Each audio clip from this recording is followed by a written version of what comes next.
We wish to acknowledge the Wangal people of the Darug tribe as original custodians of the land from where Living the Dram is recorded. Rupert's Pet Cremation and Transport offers individual pet cremations on the Central Coast. They're proudly sponsoring today's episode, today's Australia Day special. They aim to ease the grief associated with losing a beloved pet by providing a compassionate and respectful service. Rupert's fully trained and caring team will look after everything from collection to the return of your pet's ashes within 4 business days. They have a range of urns to choose from, and you can personalise the plaque with your own inscription. Furthermore, each cremation package comes with a free memorial box with a range of keepsakes, and you can also customise your package by adding a framed paw print mould or garden memorial stone. There's more information available at rpct.com.au, and you can mention Living the Dram podcast for a free paw print mould with your cremation package. Conditions apply. Rupert's Pet Cremation and Transport. Treat your pet like their own. This Australia Day episode is also sponsored by the Doof Bus, providing safe, fun, affordable and responsible travel to music festivals around Australia. Love festivals but hate driving? Of course you do. You're not an idiot. The Doof Bus has been safely carrying people interstate for 5 years and is much more than just a coach journey. The Doof Bus is an environmentally friendly alternative to driving, and they're committed to reducing the carbon footprint of festivals. The Doof Bus offers you an experience you'll never forget. You're bound to make new friends for life, travelling with a bunch of awesome like-minded doofers. Rather than spending $100 plus on petrol driving there and back, driving hours to rural Australia, then being herded like domestic animals into holding pens while you wait to get in, you'll be catching a coach with a professional driver so you can sit back, relax and get psyched with the other passengers. No fuss. And there's no fretting about getting pulled over by the cops either. There's storage space too, so you don't need to worry about stuffing your car to the brim. The party keeps going once you arrive. You'll have a chance to pitch your tent at the designated Doof Bus camping area, where the team will provide a kick-ass camp and good times. The 2020 summer will see the Doof Bus heading to Earth Frequency, Esoteric and Rabbits Eat Lettuce. They're probably having an amazing time at Rainbow right now. Single doof return trips cost from $100, but if you're multi-doofing this year, you can book multiple trips and save cash. For every additional trip you book, you'll save another $30. Be part of the solution. Check out www.doofbus.com.au for more info. Terms and conditions apply. Welcome. Happy Australia Day. Happy fucking Australia Day. Advance Rickus. Australia Fair. Yeah, so they say. He's Hursty. And he's Rickus. And in honour of living in one of the most beautiful countries on the planet, we're keeping it local. We are indeed. We're doing Aussie whiskies today. We are. We've ventured down to the map of Tassie. Because we believe that Tasmania should be an officially recognised whiskey producing region. It should be. I mean, it may not be in Scotland, but it follows all the other rules that the Scottish regions require to be called an official whiskey producing region. So, by damn it, we consider Tasmania being an official whiskey producing region. So that's where we're at. Well, for a pretty small place, it's got a fair bit of whiskey credential. It does. With, 31 registered distilleries in an area about the size of my backyard. Yeah, that's a postage stamp compared to the rest of the country. One of the most beautiful parts of the country too. Have you ever made your way down there? I haven't made my way down there. But it's on my list of places that I want to go, for the simple fact that I've gone to a lot of places in Australia. But it just when I was still making my way around, travelling around Australia, there wasn't the whiskey culture that true. Now exists down there. It's only a recent sort of thing in the past sort of 10, 15 years. Yeah, you'd exactly. Say. Yeah. And thankfully, I get to still taste the fruits of their labour from here. I am very looking forward to this. There's one new addition to my collection that the Helliers peated. I'm very, very looking forward to that. All 3 of these, I believe, are whiskies that I haven't tried.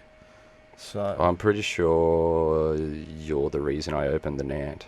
Okay. Actually. Well, in that case, I probably have tried one of them. I just don't remember it. Okay. Yeah, it was a little while ago. It's a little while ago, but And yeah, my for memory's terrible. Terrible.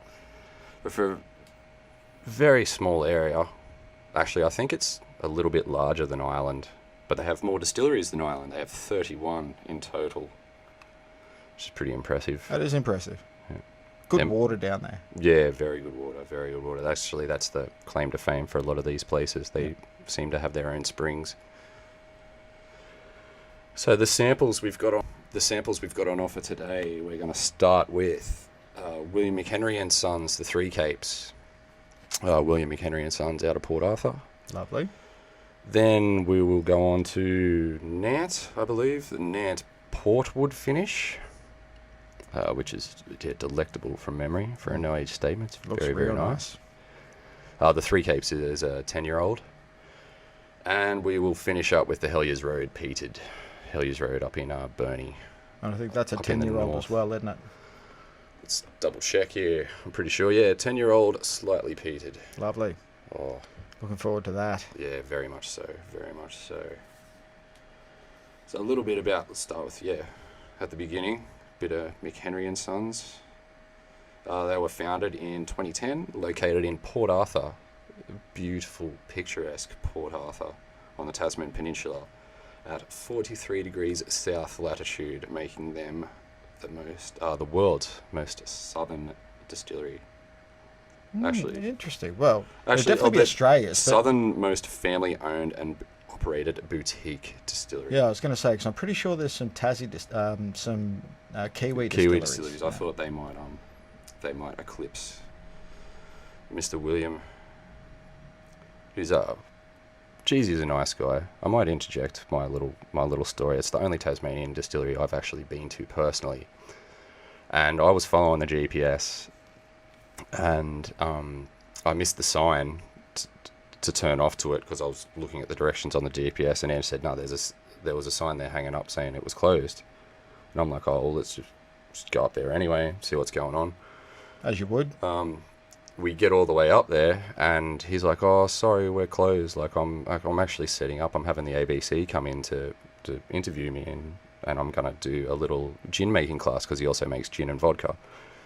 It's a good reason to be closed. And then he's like, oh, where are you from? I said, oh, yeah, I was Sydney, just on holidays. Just went to the Port Arthur, the old penal site, and thought we'd check it out. And mate, even if you don't want to let us in, like, I'm keen to purchase anyway. And he's like, oh, you know what? Yeah, just come in and check it out.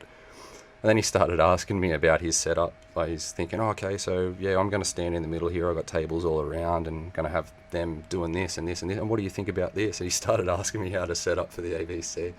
Like, man, you're crushing it. Like, yeah, this looks awesome. This looks really, really fun. And then he told me a little bit about his whiskey and gave me a sample of some cask strength stuff and a little bit of water to mix it down with, and yeah, found the sweet spot. It was quite nice, and he was just a really, really nice guy. Absolute legend. He didn't have to let me in. He could have turned me away. Is that when you bought this bottle? That certainly was. Perfect. Certainly was. I think $150 it was, direct from the source. Which technically, I'll let you in on a little secret. Because it's just you and me. This wasn't actually, the Three Capes wasn't actually distilled by Henry McWilliams and Sons. They had their stock aging in barrels in the warehouse.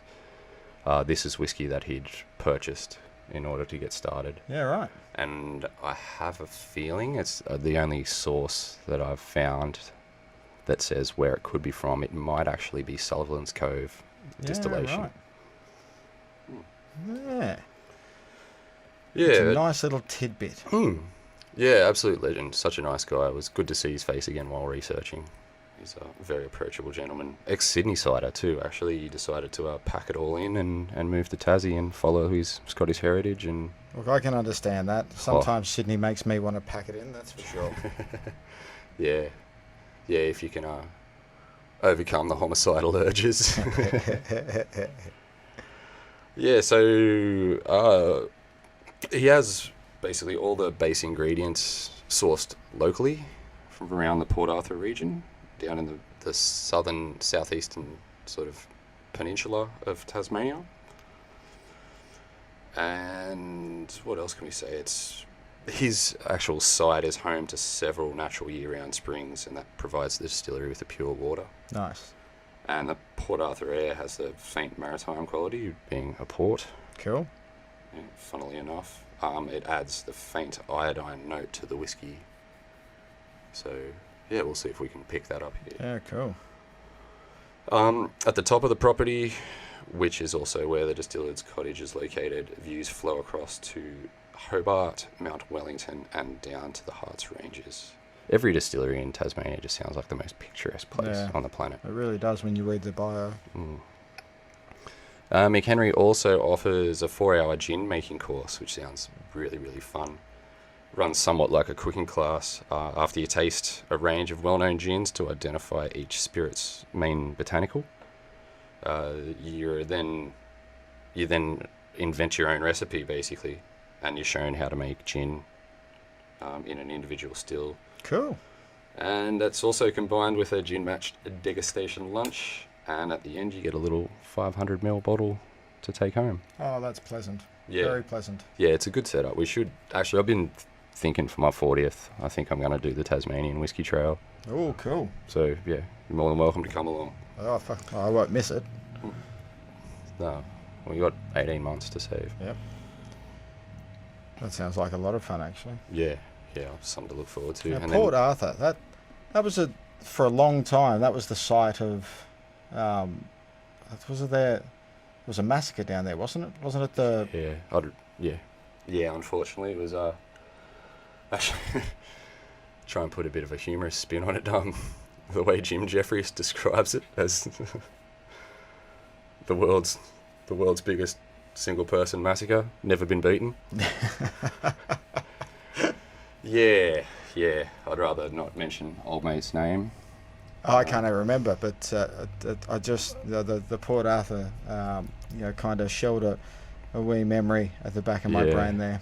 Yeah, it's actually pretty moving, the memorial down there. And when I've been to the place, I've been to the site. When you read the story about what went down, and just what type of bloke the perpetrator was, it's such a small country town. It impacted so many people. Yep.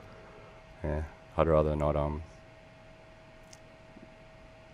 Personally, I'd rather not sort of draw too much light to it. Yeah, fair enough. But Port Arthur itself, beautiful, beautiful place. The old penal colony buildings it is worth seeing. It's worth checking out if you ever have a chance. Yeah, cool. Well, as I said, Tassie's high on my list of places to go and check out a bunch of the distilleries down there, and I know there's some very good hiking trails and stuff down there as well. So, and actually, I think it's Bright has practically world-renowned mountain biking. So that's another reason for me to go down there, see if I can navigate the trail with a staunch whiskey hangover. I think there'll be a bunch of people on the piss today for celebrating Australia Day. Yes, certainly. Sinking piss. I'm sure many of them will wake up with a worthy hangover tomorrow. All the Australians will be rejoicing. They'll be toiling with hearts and hands. What does toil? Oh, it's work, isn't it? Okay. When you toil, I don't know, I suppose. Yeah, toiling in the fields. Okay. Work or work. struggle. Okay. Yeah. Probably somewhere between work and struggle. Okay. Working hard or. Yep. Or hardly working. All right. Well, shall we fucking sample this? Let's get straight into it. I agree. As they say, we're not here to fuck spiders. It's quite pungent, actually. It is. A lot of sweet notes to it. And I did mention in the previous episode how the Ben Romack Organic reminded me a lot of this. Yeah, I wonder if it's Yeah. giving you throwbacks to that as well. I like it how we're sort of tie-ins from episode to episode. Yeah, it's good. But I am getting a little bit of that iodine. I don't know if it's a power suggestion once again, but I'm getting the iodine-ish. Yeah, there's notes. a little sting to it. If you get deep, yeah, definitely. And you can smell the wood. The wood's probably dominant on the nose, but there's something underlying it. Yeah, there's a strange pungency Yeah. that's I find almost akin to most Highland Yeah, Scotch. it is. It's almost Highlandish. I'm not sure. Without the floral, without all the heather.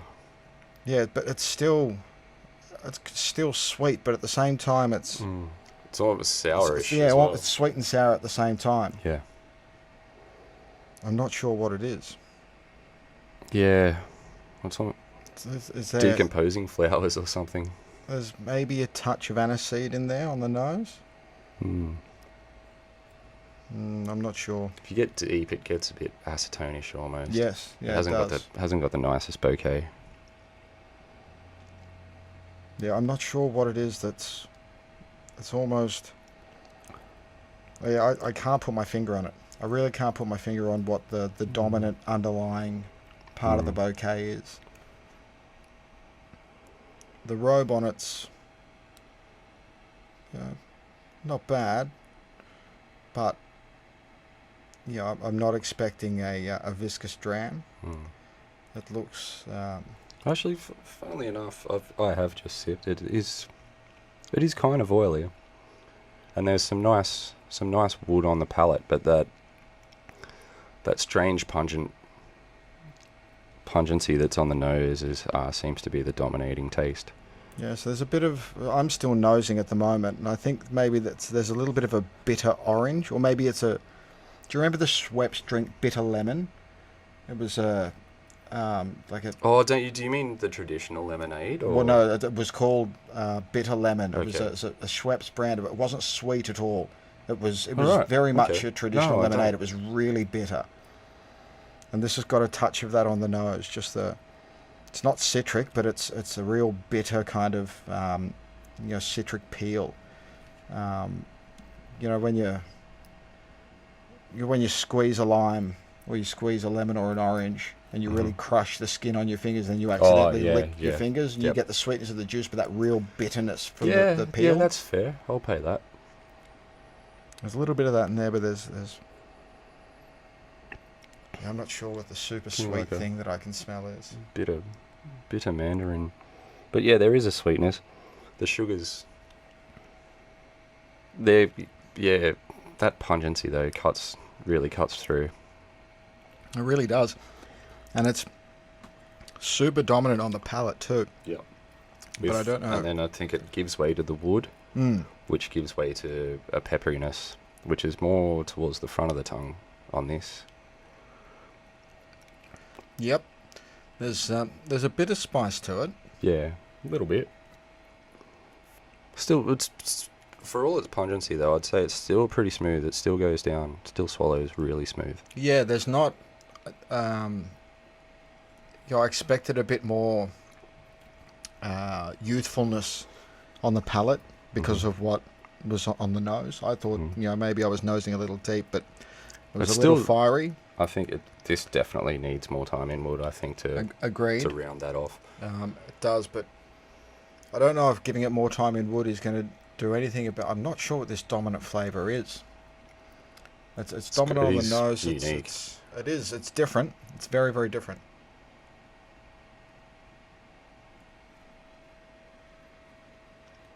On the second mouthful, there's a bit more. The wood comes through a little earlier, and it does. Even though I was saying I didn't expect viscosity, it does coat the mouth nicely. The feel of the finish lingers, but the strength of it fades very quickly. So it's not a. Yeah, you're left with the sweetness of the sugars, that pungency, and a little bit of pepper. Yep. Kind of, and a little bit of the wood. And then while you've still got the feeling of it on your tongue, the flavours are a memory. It's very ephemeral. So it's a really light finish. Yeah, it is. It's longer than it is heavy. I find it quite oily in a way. It's got similarities to a Campbelltown in that respect, in the feel. Yeah, but it coats the not- mouth yeah. like an oily dram, but it's not chewy. No, You no, know. not at all. It's not proper thick. No, but it does. It reminds me of is it like daffodils or something? On the nose. I mean, those sweet notes are kind of like leatherbox honey.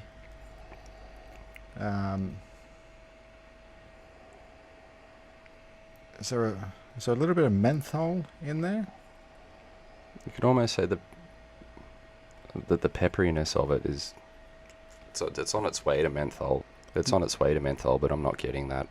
It reminds me of eucalyptus, but it's not eucalyptus. Mm-hmm. Oh, yeah. I see what you mean. It is, yeah. It's just not... The pepperiness is it's not quite cold enough, I think, to be like a menthol or a mint. Yep. Yeah, agreed. But it has a similar sort of feeling, just without the coolth. I love that word, coolth.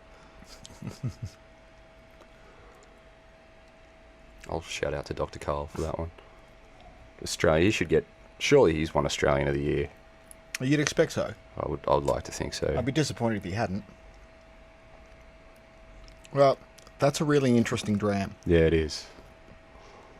I don't dislike it, but it's very different to most of the things that are on my shelf. Yeah, it is. And most of the things Really that I is. drink. Now, fair enough. I'll say that now it and that Benromic Organic are now bedfellows. Yeah, it does remind me a lot of the. It's different in a lot of the same ways that the Benromic Organic was. Yeah. It's a nice dram. It wasn't what I was expecting, and then I suppose that should be the way for a lot of the Tassie whiskies. They should be different. Mm-hmm. They shouldn't be. I don't even know why I came in with any expectation whatsoever. I suppose, because it's a single malt, I just based it on. There's been a fair bit of hype surrounding the Tasmanian whiskey scene. There. Yep.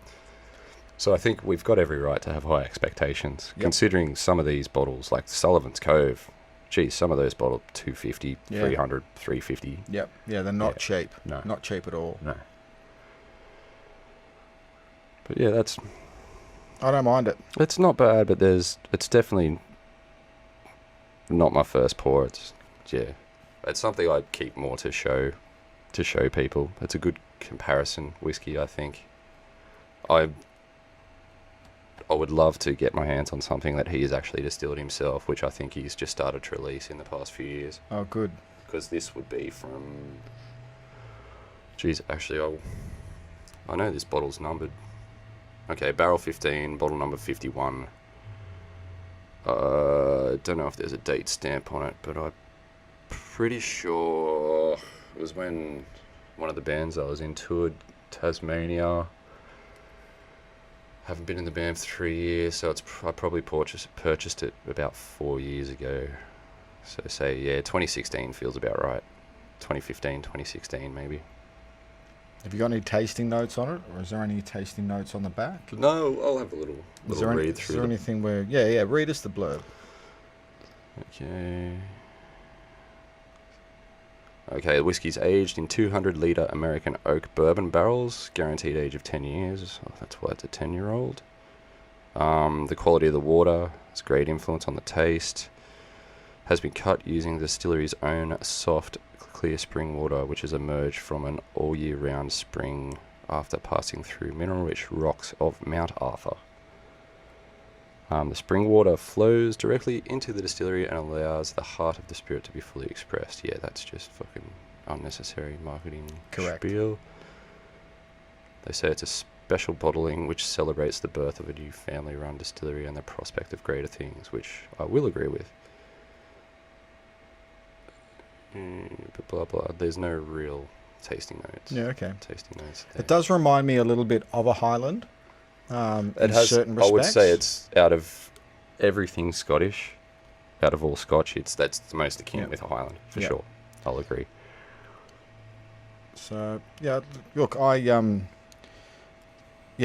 think I'd like to taste an older expression, but I also I'd love to know what it is that these things are evoking. It's disappointing to not have the words to be able to express it perfectly. But that's my failing. But that's that on the nose and on the palate, that scent and flavour is is unique. I think Yeah. I've only really come close to it once with that Benramic Organic. It's not a flavour that's common. It's not an aroma that's common. No, they're different sweetnesses. You're right. It's not. There's a spice, but it's a peppery spice on that finish. Yeah. But yeah, quite nice. Mm. So on to the Nant. A few notes about Nant. The Nant now these guys are actually an Australian highland. Yeah, if you take altitude into account.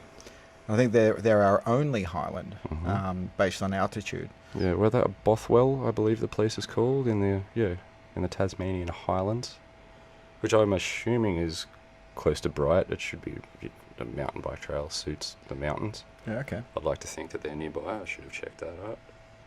I probably will check that out after this. It's located on a private country estate. The name comes from the estate, Nant. It's in the Central Highlands of Tasmania. It was first settled in 1821 and is now listed by the National Trust. It's a historic convict-built sandstone homestead and farm complex. And once again, another highly picturesque place for whisky production. Keith and Margaret Batt, they bought Nant in 2004 with the intention of breathing life back into the historical estate, and they wanted to restore each element from the old water-driven flour mill to the homestead and the farm. And their vision involved extending the mill's use to include a full production whisky distillery, a private tasting room, and an atrium lounge and whisky bar. Good on them. Enter Chris Condon, formerly of Boags, Jimmy Boag. Most people would pronounce it Boags. Yeah. In Launceston, they do a good drop. I love how clean and crisp at Boags is. Oh, it is a really nice beer. For a domestic Australian beer, I think it's one of the better ones. Yep. Definitely. I drink Reshes because I'm Australian when it's on tap. But if they have Boags on tap, then... Hang on, are you insinuating that I'm not Australian because I don't drink Reshes? Not because at all. I drink Coopers? Because I would say that, being as though Coopers is one of the very few actually Australian-owned and run true breweries and commercial breweries, like big, considering what their output is, that would, what Reshes is owned by Lion Nathan. They're a Kiwi company. Yeah, right. Oh, there you go. I can tell. So I think drinking Coopers is pretty damn Australian. That is. Actually, I just think drinking any beer is... Most beer, yeah. But I'm not here to out Australia Day you. Because you're wearing a fucking... Where's your Southern Cross tattoo, bro? Exactly. You're wearing a wife beater with the fucking Australian flag on it. It's hard to... I think the only thing I could do to out Australia Day you at the moment is to have a Southern Cross tattoo on the top of my head, which I do not have. So therefore... It'd make more sense to have it on your butt, wouldn't it?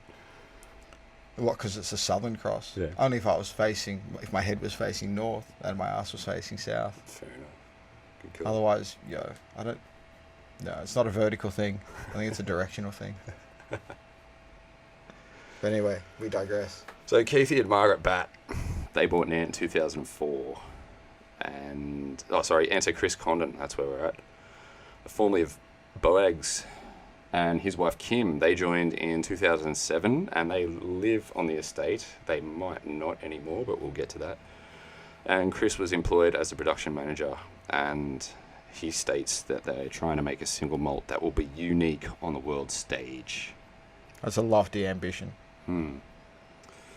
Keithy, his first whiskey memory was in the late evening on a track in the Walls of Jerusalem National Park in Tassie. He was watching the trout rise and had a great dram in hand. And actually I have no idea what relevance that has to anything, but that was his first memory. Rather sentimental. Yeah, it's good on him. Didn't say what it was, but yeah, I guess that was inspiration for him to you know what? I want to make whiskey. And that's fantastic aspiration to have. It is. The more whiskey that there is that I can drink, the happier I am. Oh yeah, the moister my loins will be. Exactly. Moister. Especially, I love the fact that we have a burgeoning Australian whiskey industry. Oh, we're set to dominate. Yeah, it's. I think Don't get me wrong. Like I love my Scotch whiskies. I love most of the Japanese whiskies I've tried. I've really enjoyed several of the Indian whiskies I've tried. I don't give a fuck where it's from. I just want it to be fantastic single malt, and the reputation and the drams that I've tried from Tasmania so far have not left me disappointed. No, I'm pretty stoked with. I'm pretty stoked with most things. Yeah, I've sampled. pretty excited. Unfortunately, I'd have to put this William McHenry, the Three Capes, probably on the lowest rung of the ladder. Look, it's agreed. Out of a lot of the others that I've tried. But we can't even hold him responsible for this. He's responsible for selling it. Yeah, exactly. And at the end of the day, you've got to sell whiskey so your distillery makes money so you can keep distilling whiskey. So I'm not going to hold it against him at all. And I'm sure this is to somebody's flavour profile. It's just not quite mine. Oh, 100%. I mean, we're fairly, and we've been outspoken, with what our preferences are regarding peat and the different finishes that we're into. So, and again, it's different. Just because it's different doesn't mean it's bad. It's just different to the things that we usually pour into a glass. But I distract us once again and digress. So that's what we're here for. That's true. I mean, it's a discussion. It's not a particularly linear no journey that we go on. It's left to right. Oh, that's linear. Damn. So Keith Batt. He's quoted as saying that we grow our own barley, we malt it, mill it, brew it, and distill it. Well, he's got flow. Fuck yeah. He's got that flow. Had rhythm and rhyme. Yeah. On site. And his spirit... Oh, I'll keep talking in the first person. Our spirit is unique to the Australian whisky industry in that we have an onion-shaped neck which produces a lot more reflux in distillation. This means that our distillation process is longer than any other distillery, producing a very fine and light spirit. And it takes about a week to produce from brewing to distilling. Bat is also confident. Actually, shit, that's a bit out of date. The first single malt was bottled in 2010, and they made a single estate malt, which I might have to look into that a bit more, which was ready in 2011. They sourced their grain from the Cascade Brewery, which is another fine Tassie dram. Yeah, I used to deliberately choose, if I could, Cascade Light. Mm-hmm. Whenever, God knows why I would, Whenever, I guess, when the situation called for it. Well, look, every now and then, when you were on the verge of, well, hang on, I've still got a few hours to be here, and I'm already a bit pissed, you might go for a light. But I actually quite liked the flavour of Cascade Light, and their full strength beer was delicious as well. It was always a little out of my price range when I was younger and drinking swill. But if I could get my hands on it. Surprised you don't have a Tui's Red tattoo, actually. I'm that close. I was a foolish man when I was young, Rick, and I was very passionate about certain things that I was into, and Tui's Red was one of those things. I can't fault you there. I drank a hell of a lot of that beer. I haven't drunk it in years. I don't even know what it tastes like. I was going to say I haven't seen it. I don't even know if they sell it. Yeah. They may not even sell it anymore, but geez, I used to drink a lot of that. Yeah, it was also known as Mop Bucket Swill. $18 a carton. Couldn't go wrong. Full strength. Jeez, that was 20 years ago. Well, 25. Yeah. It'll be... No, you're right, yeah, 20, 25 years ago. Yeah. Oof, dear God. Yeah, that was before. Back in the days before we had taste buds. Yeah. That was, before I was even much of a beer drinker. I remember getting bottles of Red Hawk bourbon for $16 a bottle. Yeah. And a case of Tui's Red, which would cost you either $17 or $18 a case. Best bourbon is pretty much the cheapest bourbon, though. I'll almost still stand by that. Look, there's a lot of ways for me to disagree with you. And I'm not a bourbon drinker by any form, but there are some bourbons, in particular Book and Nose is a good dram. Okay. Actually, I did have... Woodford Estate is a good... out of some bourbons, I haven't minded that so much. Actually, there's one that a friend gave me that has a little... sort of an iron horse. It looks like a Monopoly piece, actually, as part of the lid. A little iron horse. I think it starts with G. can't remember what it's exactly called. I might look that up and put it in the show notes that you can check out at livingthedram.com.au once the episode airs. There's also Elijah Wood. I didn't mind. I think that might be a 12-year-old. But I think the same thing with bourbon. While the flavour profile, I mean, it's very sweet. Yeah, it's made out of corn, so it's going to be super sweet, and that's what I don't. It's what I don't really like about bourbon.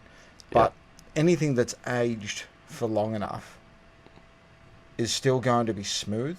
Yeah. And I mean, look, some of our portwood finishes are very sweet whiskies. Yes. So a well-aged 18-year-old bourbon, you wouldn't expect to be any sweeter than a portwood finish. True, yeah, whiskey. it's just a different kind of sweetness. And it lacks a little of the complexity. It's a bit single-dimensional, which is why I don't drink a lot of bourbon. Yeah. But, anyone that's willing to invest 15, 16, 18, 20 years into a craft spirit I won't turn my nose up. I'll give it a try. By all means, I'll give it a try, but it's just not my preference. Mass-produced, 2-year-old swill. Yeah. No, it's not my thing. But yeah, I had a Jack Daniels not long ago that was, I want to say it was like a select cask maybe, or a select reserve or something. Yeah, look, you've got Gentleman Jack. It was all right. It was the one above Gentleman Jack. It might have been Johnny.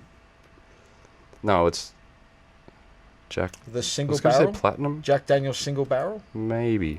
I'll look into that as well and find out which one that was. Cool. Yeah. So, barrels for Nant. Barrels are from Europe and America, which have previously held port, sherry or bourbon. The stills were made to Nant's specifications in Hobart, just down the road. I think the place is about an hour and a half sort of north of Hobart. So if you want to visit, fly into Hobart. And Nant draws its water directly from the historic mill pond on the estate, which is fed by the Clyde River, which flows from the highlands of the Tasmanian Central Plateau. Now, did I read somewhere that is fed by a 1,000,000-year-old glacier? Could well be the case. I did. I'm pretty sure I read that it was that river is fed from a million or a millions of years old glacier. That is awesome. Yeah, that is awesome. There's some history to that water. Oh, and this is delicious. Now that's got a lovely fucking robe on it. Really nice robe. Yeah, that is. Yeah, it's solid.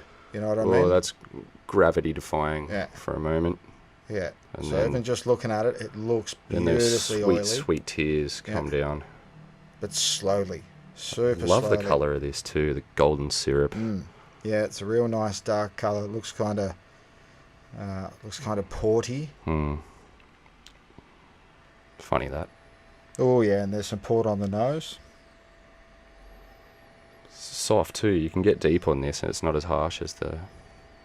Yeah, you're right. I mean, it's a little young on the nose, but it's a no age statement, so it's not unexpected. I was sort of saying the opposite. You get deep in the Three Capes, and it has a bit of a sting to it, whereas you can get deep in this, and it's not as harsh, I think. Yeah, look, I'll agree with you. It's there's an element of similarity to it though. But there's a little vapor to it, not a lot though.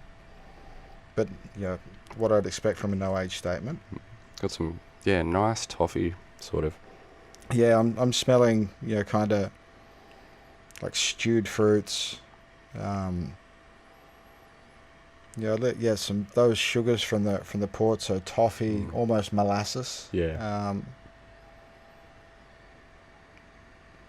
Tiniest little bit of wood. Yeah, but not got a to huge search amount. for it a little bit. Yeah, not a huge amount on the nose. It does have that slight element of pungency that the Three Capes has as well, but it's very background though. Like it's not dominant like the. I know what you're talking about. There's that, and again, it's that thing I can't put my finger on.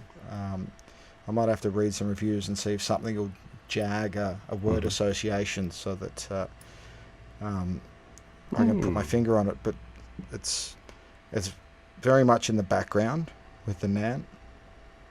It's very, very fruit, sugar dominant with the toffee. But there's something...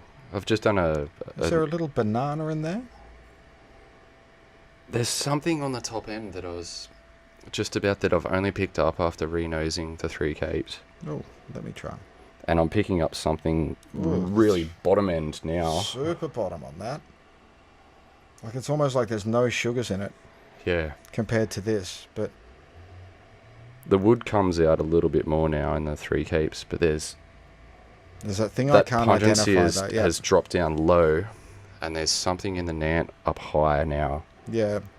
That might be, it is like a banana lolly. Not so much bananas, but the banana lollies, yeah, maybe? it's sweet. Or sweets or candy, depending on which part of the world you're from. But there's a little bit of tropical, kind of fruit essence in the Nant. Yeah. That I wasn't expecting. Like the high end of nectarines or mangoes or something. I don't know if nectarines are tropical, but... And there's also something...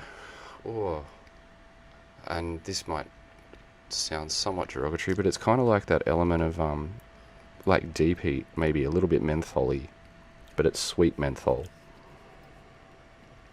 Yeah, okay. So there's definitely a lot of spice to this, and it's a full coverage of spice. It's not just the spice from the wood. Getting it on the roof of the mouth and the center of the tongue as well, whereas the McWilliams I didn't get it on the roof of the mouth. No, it's a full mouth spice and heat to it. Yeah.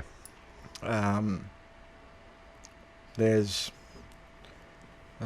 the finish is nutmeggy, so spicy, I suppose, again. Mm-hmm. Just a different... Doesn't last too long on the finish, that spice. Sort of, 20 seconds or so, and it's... Now, for me, the spice is what...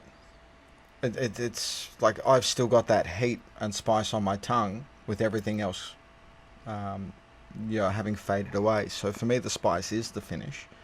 It's nicely viscous in the mouth, as the road suggests. But I think the finish on the McWilliams? Yeah, McHenry, yeah. I'm pretty sure a few times I've called him Henry McWilliam on the podcast. Yeah, right. Okay, it's. Thankfully, our listener base isn't huge enough, and they're forgiving. They're very forgiving. God, I haven't been too flamed over this. Bless you guys. You're awesome. Big fans of our You're friends. all right. Big fans. But for me, it's the spice that lingers more than anything else. It's also French oak portwood. Yeah, okay. So it's not ex-barrel. Because I think ex-bourbon. I think most of the oak barrels are American oak, aren't they? Even the virgin. I believe so because of the America's one single-use policy. But even like when we were trying, because the Ben Romac from the last episode had to be in virgin oak, so that it could be certified as organic, because it couldn't have any non-organic stuff in it. Yeah. It was still virgin American oak. It was American oak, was it? Okay. So it wasn't European, it wasn't French. Yeah. So interesting. And I wonder if we've got a native species of oak in Australia. If we did, Tasmania would be the most likely place for it to grow, wouldn't it? Mm-hmm. Because of the climate. I wonder if you can make barrels out of... It'd probably taste fucking horrible, but that Wallamai pine. Well, I'd love a Wallamai pine barrel just because of what it is, the rediscovered species.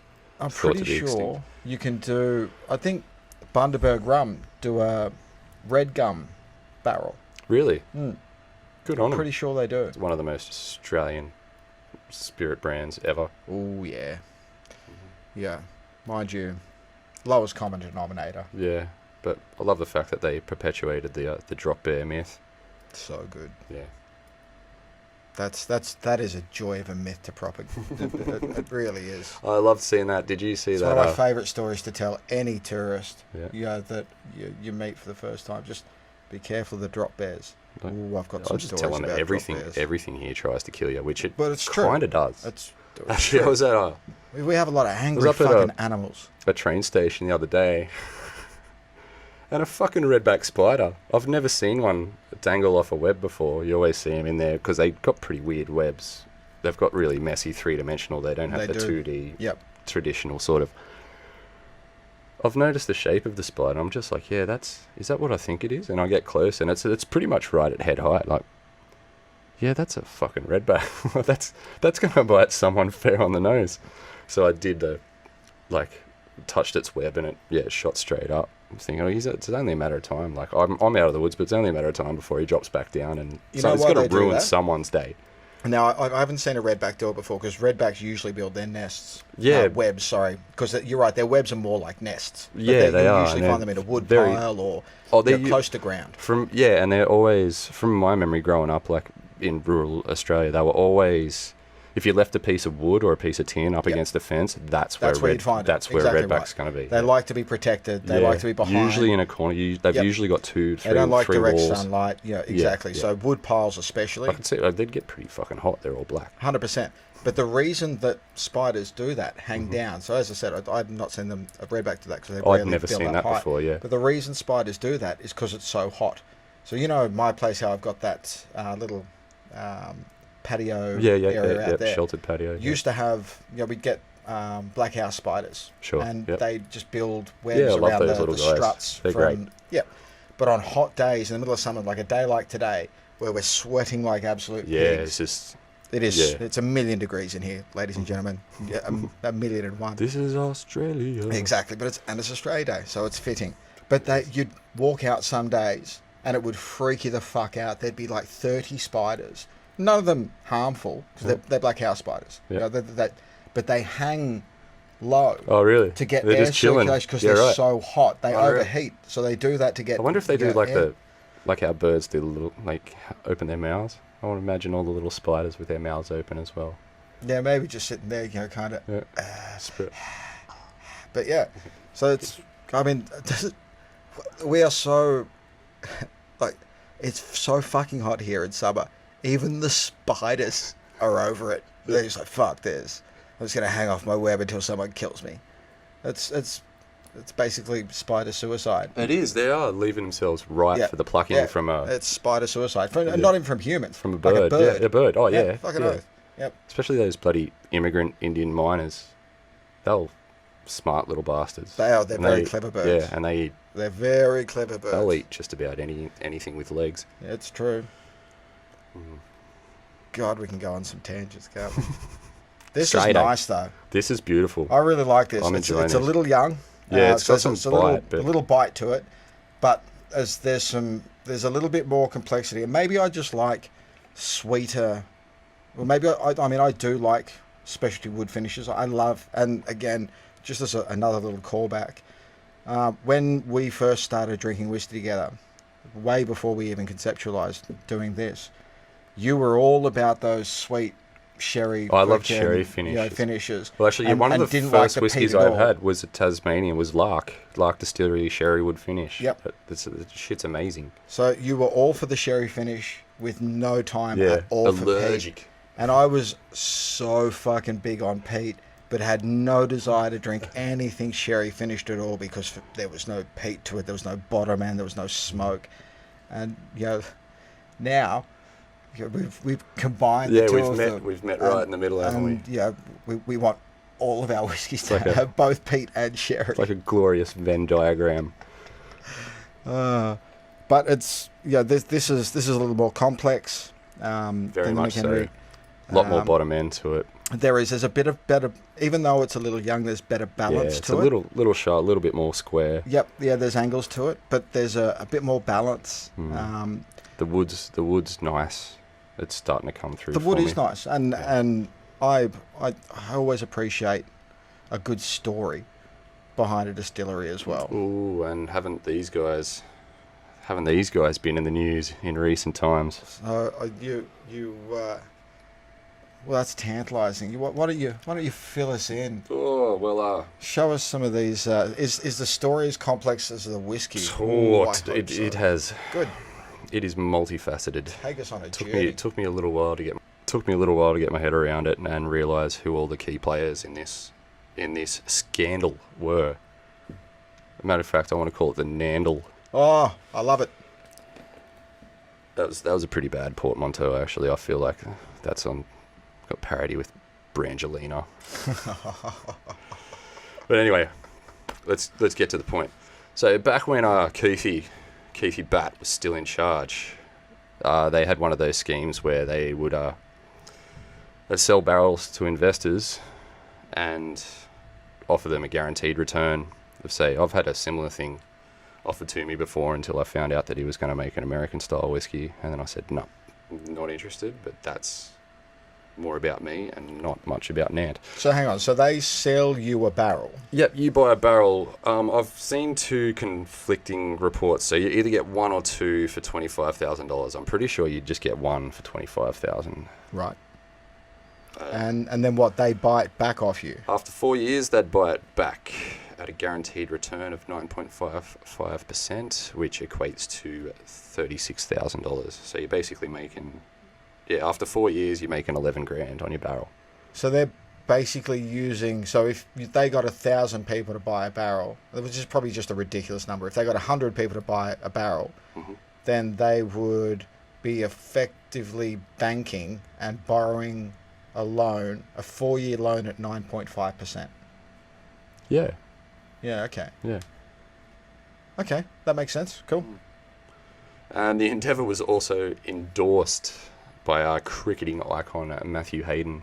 Well, look, if Matthew Hayden's going to fucking endorse something, I'm going to take it seriously. I mean, I'm not, because the dude was a cunt and wouldn't sign me an autograph. Oh, that sounds Yeah. That sounds nastily That's something that personal. stays with you.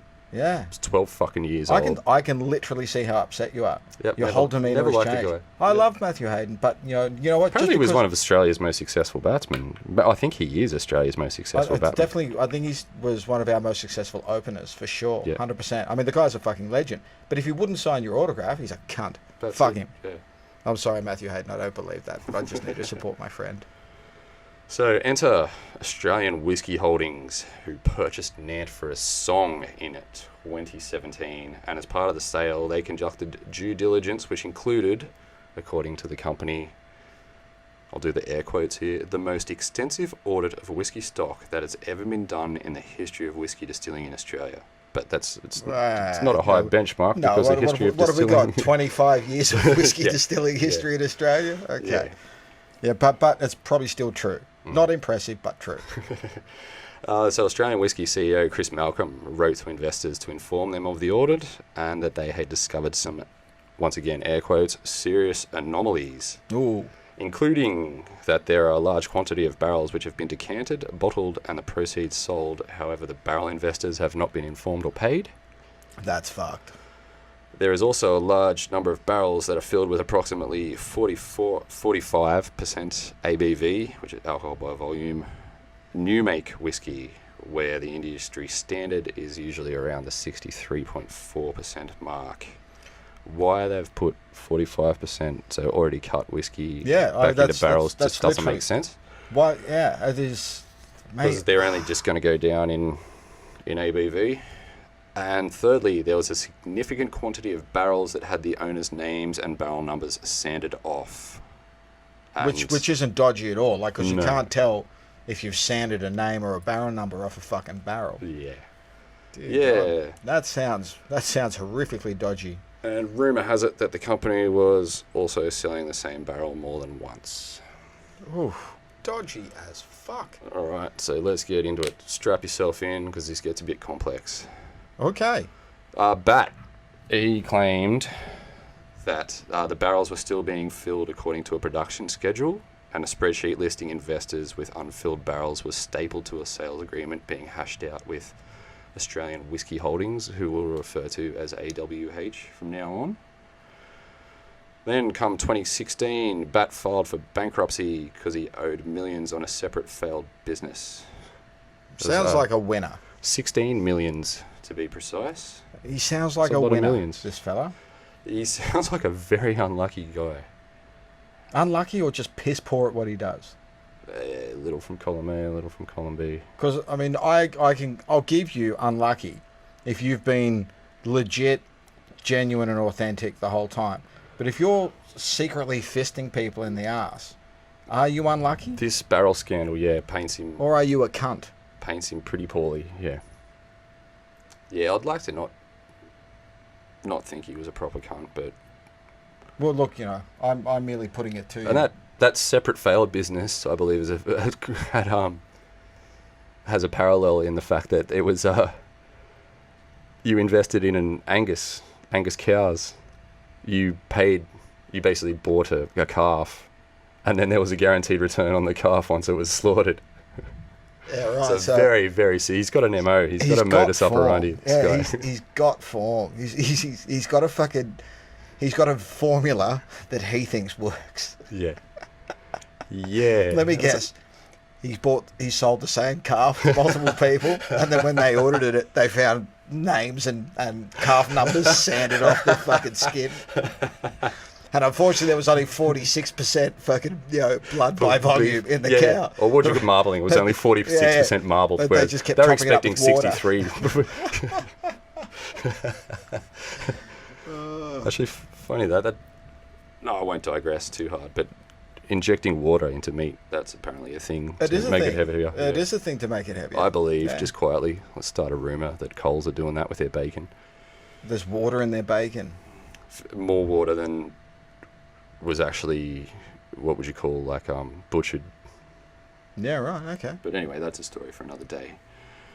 So, the lawyer for not only Nant, but also Bat and his wife personally, David Dowd, out of this whole situation, he made out like an absolute bandit. Because Dowd was a board director at Nant, and thanks to outstanding legal fees, Dowd became Nant's largest secured creditor. Oh, so he overcharged him on lawyer fees so that he didn't have the money and had to give him stock. That's clever. Yeah. I'm not trying to lead. You're not leading the witness. Yeah, but that's how I am interpreting the situation. Yeah, it's fair. From the facts that I've read. As Nant began to collapse, he also helped negotiate the deal that ensured that he got paid. Oh, fucking bet he did. So a year and a half earlier, Guts to get paid. An accountancy firm valued Nant at $14.4 million. That was July 2015, and that valuation report was commissioned by Banana Coast Community Credit Union of Queensland before it took over a $2.3 million mortgage on Nant's Bothwell estate. No fucking way. Conflict of interest, maybe? So, not quite, not yet. But then within weeks, that valuing accountant from BCU, James Whitelaw, and Nant's business accountant, Angelo Catalano, merged their firms. No fucking way.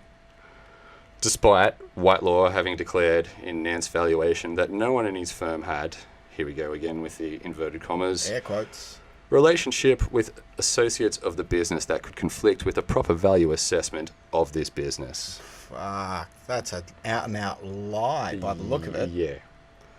Because who goes into business within 2 weeks of meeting each other? Coincidence? I think not. No. So Catalano and Whitelaw have since been accused of corrupt and dishonest conduct. I think that accusation is warranted. Mm-hmm. Whether it's true or not, I believe the accusation is warranted. Mm-hmm. That was actually in an unrelated legal dispute, but they're just keeping form, really. That's in Queensland Supreme Court. The allegations include a tax dodging, fabricating an audit and a business evaluation, and conspiring to avoid paying out a business partner. Fuck me, the dude has form.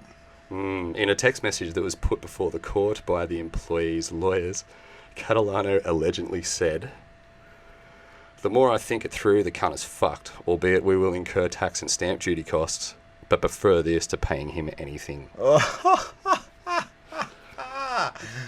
happy Australia Day. Just keep digging. Yeah. Just keep digging. Fucking oh.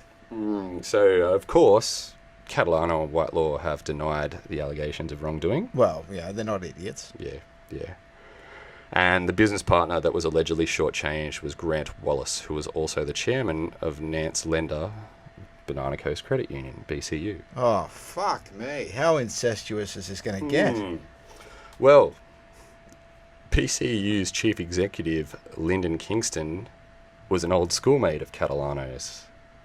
In fact, that actually listed in the yearbook, they'd listed identical career goals, either like an accountant or a teacher, which is coincidental. Yeah, right. Hmm.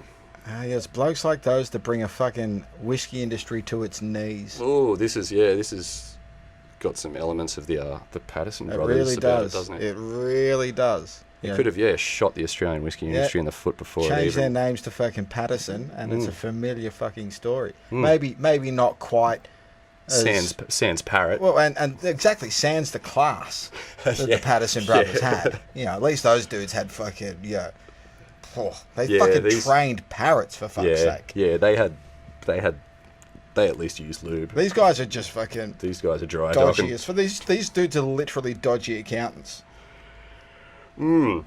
So Kingston was the boss at BCU when it refinanced Nant. And then in 2017, after the Nant collapse, he was sacked and then later accused of fraud by the credit union. So, fuck me. So it's just true to form. Among BCU's many allegations were that Kingston took kickbacks of about 10 grand a month via a secretive trust set up by Catalano in 2013. It's funny that. Also alleged that Kingston had Catalano rewrite invoices so he could bill BCU for personal tax advice. BCU and Kingston, they settled out of court, but the credit union is still pursuing his wife over allegations of more than $400,000. Well, he probably transferred fucking everything into his wife's name. That's what fuckers like this do. It was expense rorts and a sham redundancy. Yeah, fucking oath. That's awesome. That's what fuckers like this do. They put everything in the missus' name or the kid's name. Yeah. Yeah, and fucking... Well, I remember when... And don't get me wrong, like, I'm a slightly dodgy fucker, right? I mean, I'm a shades of grey dude, right? I don't see black and white, and I don't expect the world to be black and white. But there's a difference between, grey and fucking charcoal. Yeah. That's just fucking people for the sake of fucking people. Well, obviously, Kingston and his wife, they've denied any wrongdoing. Of course. And now Kingston works for Catalano's firm. And for legal reasons, obviously, we are required to say that this is all alleged until it's proven in a court of law. Allegedly. It's all alleged. Did you hear Ginger in the Boots fucked an ostrich? Sorry, I don't know if you're anyone check out what's it called? It'll come to me. 5,000 people in... Oh, it's a backwater. Have you seen that show? It's a backwater American kind of thing. They're in like North Minnesota, and it's called... Oh, you actually mentioned this to me the other day. Oh, it's Letterkenny. Yes, you mentioned it to me, but I haven't seen it. Yeah, okay. Well, apparently, allegedly, Boots and Ginger fucked an ostrich. But that's a story for another day. Return back to Keithy Batt, the founder.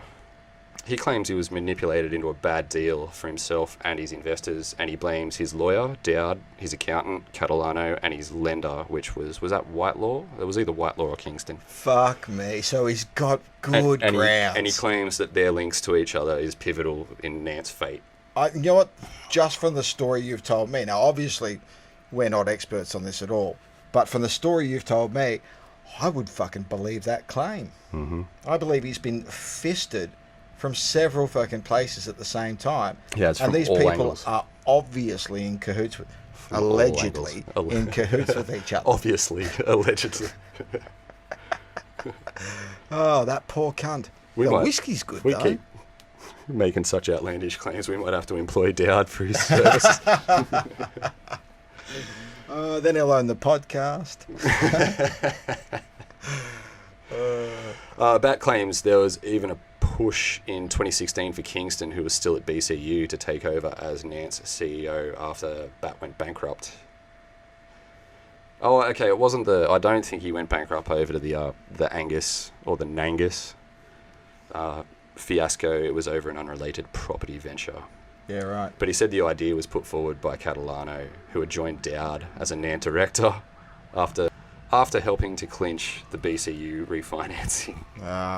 He says Catalano has paid about $1.7 million in accounting fees by Nant. Oh, fuck me.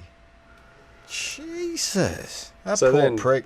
Because look, to be honest, I've got nothing against his funding model, right? I mean, it depends on what the bank's offering. It's quite a common funding model. It depends on what the bank's offering you. If the bank's offering you 9.5%, you don't need to sell barrels.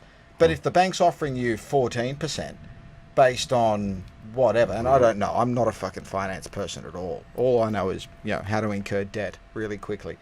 But, if the bank's offering you, say, 12.5%, and you can, come up with a scheme where you can crowdsource, your $500,000 or your $250,000 at 9.5% over 4 years, that seems like a fucking smart business move to me. As long as you're not then shafting the people. But it sounds like there's been a confluence of people being shafted, and obviously, considering the complexity of the shafting situation here, because it looks like multiple people are shafting multiple people at the same time.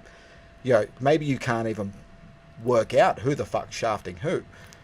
But, bit of Melrose Place. It's it sounds like, if this guy wasn't intending to shaft people with his and obviously people have been shafted with the whiskey being 46% in the barrel as opposed to what it fucking should be, and barrel numbers sanded off. I mean, if those calves weren't treated in the same way, then maybe it was someone else. I don't know, but this is allegedly very fucking messy. But the whiskey's good. It is. I really which is a like shame. the whiskey. It even has Keithy's signature on it. Like it's Testament to, So for me, this is a little bit, and look, it's not. I'm just going to give it to you in flavour profile. For me, in flavour profile, this is a little like the Durex Own. It's it's a little young. Like, I'm not comparing it to a 16-year-old in smoothness. A little bit more bitey and a little bit more bottom. Yes, but it's because it's not like the Benriach port finish, which was so poor. Nowhere near, it's obviously not like a sherry finish because the sugars are different. They're in that mid range as opposed to that. I think the colour expresses it really well. Like, the whiskey tastes like the colour that it is. Oh, this is actually hand numbered. Bottle number 28 of 250. Yeah, nice. So for me, it's a little. That's a 4-year-old. So it's not even a no-age state. Well, so it's a NAS, but it's 4 years old. It's got the dates here. Because any NAS has got to be 4 years old. Yeah. I mean, it's got to be 4 years old to be called whiskey, doesn't it? Yes. Oh, it has to be 3, I believe, at least 3. But it's. I mean, I'd love to try a 12-year-old version of this. That would be incredible. I mean, a 12-year-old version of this would be fucking brilliant. I was even thinking the magic. I was going to think I reckon the sweet spot might even happen around sort of 6 or 7, maybe 8. Maybe 8, and then it's just going to get incredibly good from there. And that's what I'm looking for. I'm looking for incredible, but I don't think this has got a lot of maturing to go. I think your first release on this would be a 10-year-old. Bloody smooth, man, for a 4-year-old. This is 100%. Smooth as, I think if you release this as a 10-year-old, it's probably going to be better, more complex and smoother than a lot of 12-year-olds. For sure. Yeah, especially a lot of 12-year-olds, say, Spays or Highlands. There's enough complexity here that would develop over another 6 years. But if you started getting into that 12, 14, that's 16, when the magic would start, I think. Oh, no, and genuine magic. Yeah. That's when you start defining a region.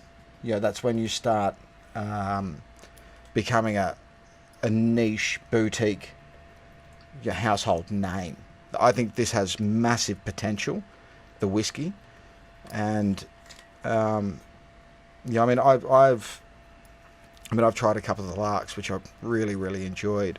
I've tried several different. Bill is the godfather of Australian whiskey. He really is. Yeah, we're very fortunate that he decided to play Straya and has been so open and accessible to so many other people that are entering the game as well. The guy's a deserved legend. Actually, there's a dream guest. Oh, fuck yeah. The guy's a deserved legend in the industry. Actually, that might be something that we can try and... I'm going to put it out there. Let's manifest. The Rickus 40th birthday special. Oh, on site. On site with at Bill Lark. With Bill. Oh. We'll see what we can do. I'll tell you what. Fuck, you know what? Good on you for fucking putting, big fucking lofty goals out there, I reckon we can lift that. I reckon we can. Hell yeah. But I really like... I think this has huge potential. I really like the whiskey. Yeah, it's for a bloody no-age good. statement. This It's is really, good. really good. This is really good. I love the story. I love the fact that Well, you know there's... what? yeah. We haven't finished Oh, yet. fuck me. All right. Shut up, Hurst. So after, Dowd, we mentioned he became Nant's biggest secured creditor. Keithy claims that Dowd said to him, "Mate, it's so that we can put ourselves in front of any other creditors, so that we can control and help you get the business sold to AWH." Are these direct quotes? Yeah, it's conjecture. This is what Bat claims Dowd said. So Bat said back to Dowd, "Well, mate, what if we don't? What if we don't do it?" And Dowd said, "Well, mate, I'm going to have to press for these invoices and ultimately bankrupt your wife."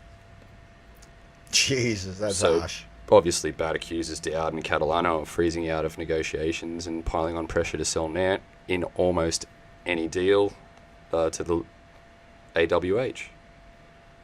And he also claims that the pressure to sell the estate came from BCU, and his bankruptcy put him in breach of the BCU mortgage, and the credit union threatened to foreclose. And then on October 3rd, 2016, Nant entered a transaction implementation agreement to sell its distillery and estate to AWH.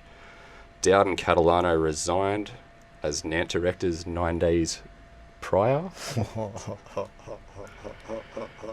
And the eventual sale of the distillery and the historic estate to a Stockmaster listed company guaranteed Dowd and also BCU could cash in their stakes. Fucking hell. So they got what they wanted. So in 2017, the Tasmanian Fraud Squad launched an investigation at the Good behest boys. of dismayed investors, and the detectives flew to Queensland to interview the former Nant staff in September. And Bat says the police haven't spoken to him. Jesus. Hmm. So is that an ongoing investigation? I'm not sure where it's at currently. Yeah. What a bunch of cunts. Yeah, budget cuts. Wow. Well, the whiskey's good, It is. It's bloody good. and hopefully That's they'll bloody continue to make good whiskey. So I can see why. Australian Whiskey Holdings. What else have they got their fingers in? Do we know, or are they just? No. It took me a fair while to sort of take all the points of that and That's fair try enough. and understand the story. It's pretty complex. You put together a beautiful narrative. I appreciate it. Thank you very much. Thank you for saying so. Hopefully our listeners find it that sordid information rather entertaining. Oh, I love the fact there's a bit of scandal in there. There is already. That's brilliant. Already. Our own Patterson scandal without the crash. Thank fuck for that. And I mean, yeah, I don't know what anyone else is doing on Australia Day, but yeah, drinking whiskey is a fine way to spend it. I mean, you could be watching ferry races, you could be attending, any one of the fucking millions of events that they do today. Or maybe you're sitting there listening to the Hottest 100. I mean, you could be having a barbecue.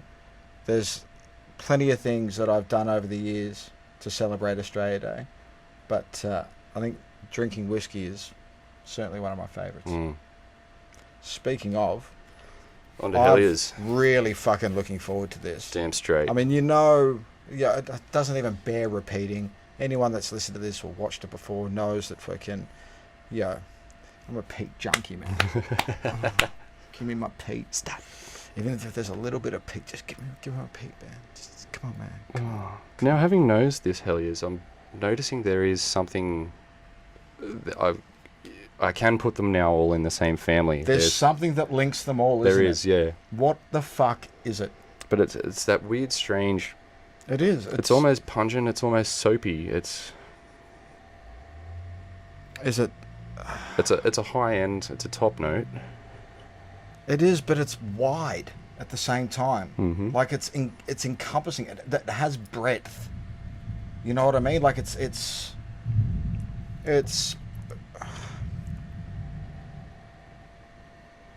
There's an. Oh, fuck, what is the word to use? I don't know what that is. I mean, now, fair enough, we are not professionals at this. No. We are not blokes that have fucking sat there and, done courses and spent, time And I've always and money been horrendous. identifying I've always things. been horrendous at identifying flavours. I find look, this is actually making me get better at it. well, same. And I'm lazy, so I tend to, go back to things that I've used before. If it's close, I'll bundle it in with, I'm sure there's a difference between fairy floss and molasses. There's probably 29 degrees between fairy floss and molasses. For me, there's 4, because I'm a little lazy. But it's so I'm certainly not putting, I'm not making the mystery what it is. The mystery is, why we're unable to identify it. But I just don't know what it is. But it links all 3 of them together. So whether it's the essence, like you with the essence of Highlands, there's always something that tends to link Highland whiskies together for you. There's a certain thing on the nose that you're able to identify. A rancid sort of thing that I tend to not like so much. And maybe that's the same thing with Tassie whiskies. I've never sat here and had 3 Tassie whiskies. I would call it more of a pungency amongst Tasmanian than it is like a rancidity. Yeah, it's not rancid. Like, it's not. But you're right. It's super fucking earthy. It is. It's very earthy. It's almost mouldy. You know what I mean? Yep. But then I'm getting through now. I've been nosing for quite a while.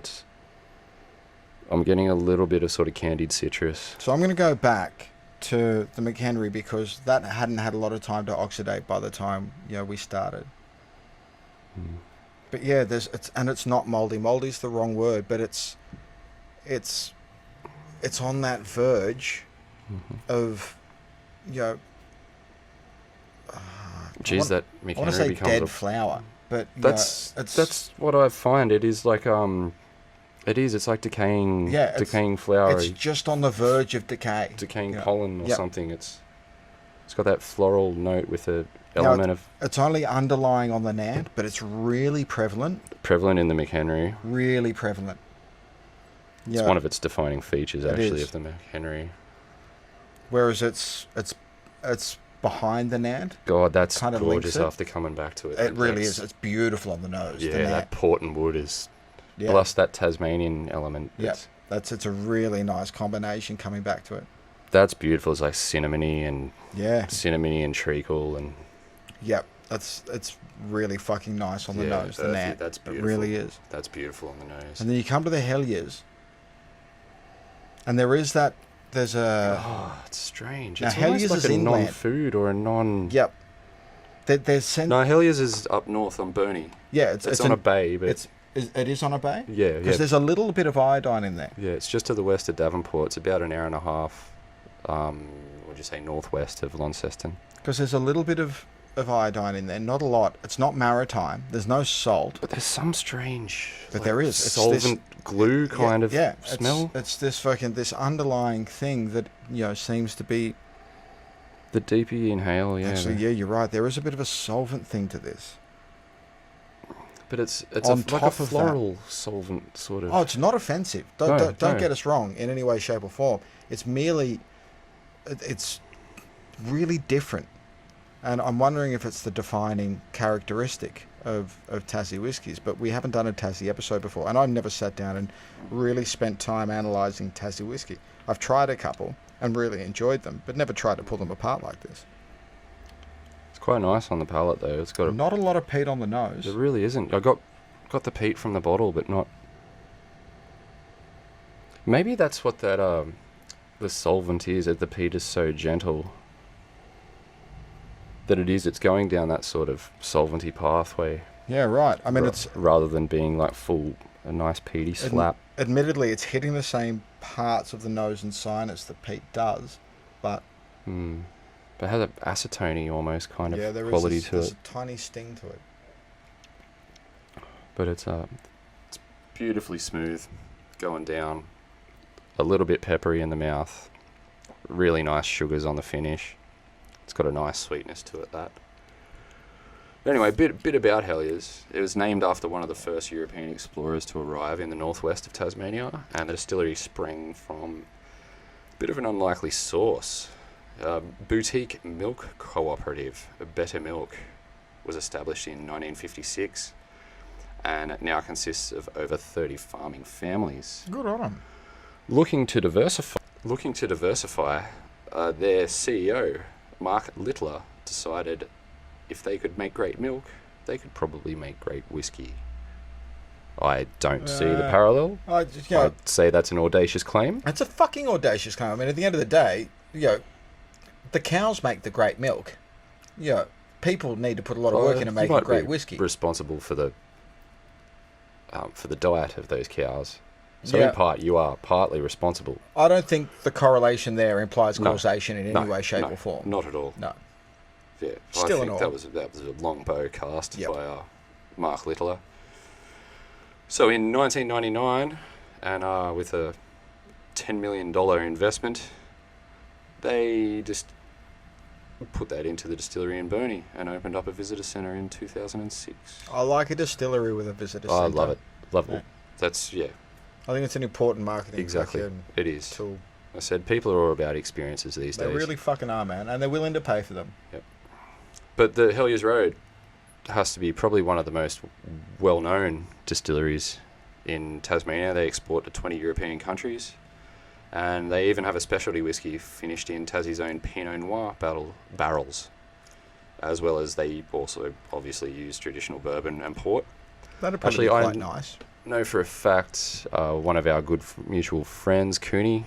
Shout out to Cooney. Ace shredder, an all-around lovable guy. I love that guy. Everybody's favourite Asian. It's been too long, buddy. He's actually been to the distillery and he got to pour his own cask strength and then seal it with wax. And he said they use Jack Daniel's casks. Good on them. I did. If I was going to drink a commercially available whiskey, I don't think you can class Jack Daniel's as a true bourbon, because it's a sour mash. But it's Tennessee whiskey, technically. Tennessee sour mash. But I don't mind a JD and Coke, or a Lemmy, as it's referred to by those of us that fucking love Lemmy. God rest his soul. But he's half inspiration for my facial hair. And I can absolutely see the Lemmy in that. Which you can see by going to our YouTube. Yeah. Via livingthedram.com.au. Yeah, if you listen to this and you actually want to, I don't know why you want to, but just in case you want to see, what it looks like when we do this if the visually. heads match the voices. Check it out. livingthedram.com.au. All our One of links us are there. is bald and the other shaves his head. Delightful, Rickus. Delightful. The visitor centre, of course, overlooks the picturesque Emu Valley. There's not a part of Tasmania that is bad to look at. I think if I was going to build a distillery, I'd either do Tassie or New Zealand, because I fucking love New Zealand. It's a beautiful country. I'd kind of be inclined to go New Zealand in a way, just because of that. It's just that touch more exotic for us. Yep, it is. And then you can take the puss out of... exactly. And, I mean, if there's 31 distilleries in Tasmania, I mean, fuck, they can probably only fit 2 more. Because, it's, running out of real estate. It's about the size of this fucking table. I don't know if they're not likely to sell square feet or lease square feet. Christ, no. But mind you, I can't imagine them being massive parcels of land. But mind you, from some of the descriptions of distilleries I've heard in Scotland, they're not as big as I imagine a distillery being. Because as you've said before, you sound like the guy that wants to kind of... You'd like to do everything. You'd like to be responsible for everything. You'd like to have a boutique. And a fucking huge therefore, in your mind, you're thinking of acres of barley, whereas a lot of these places just buy barley. It'd be acres of barley, fucking 6 or 8 stills so that you can do different expressions. You'd have 2 different floor malting areas so you could do peated and unpeated at the same time. Well, see, and then you'd need massive space to fucking age your whiskey, because you'd be producing so much spirit. Like, it's I see it. I see it as a massive fucking undertaking, but you'd want massive capital behind you. Mm-hmm. You'd have to have it. A lot of these places are probably would take up no more than sort of 2, what would you call, like 2 units of an industrial area. I imagine that's probably all that you really need. Like you need, like say, take Akasha, the brewery down the road. Yeah, you make a good point. They brew, actually, half the vats and are actually in the, what do you call it, like the tasting room. Yeah, exactly.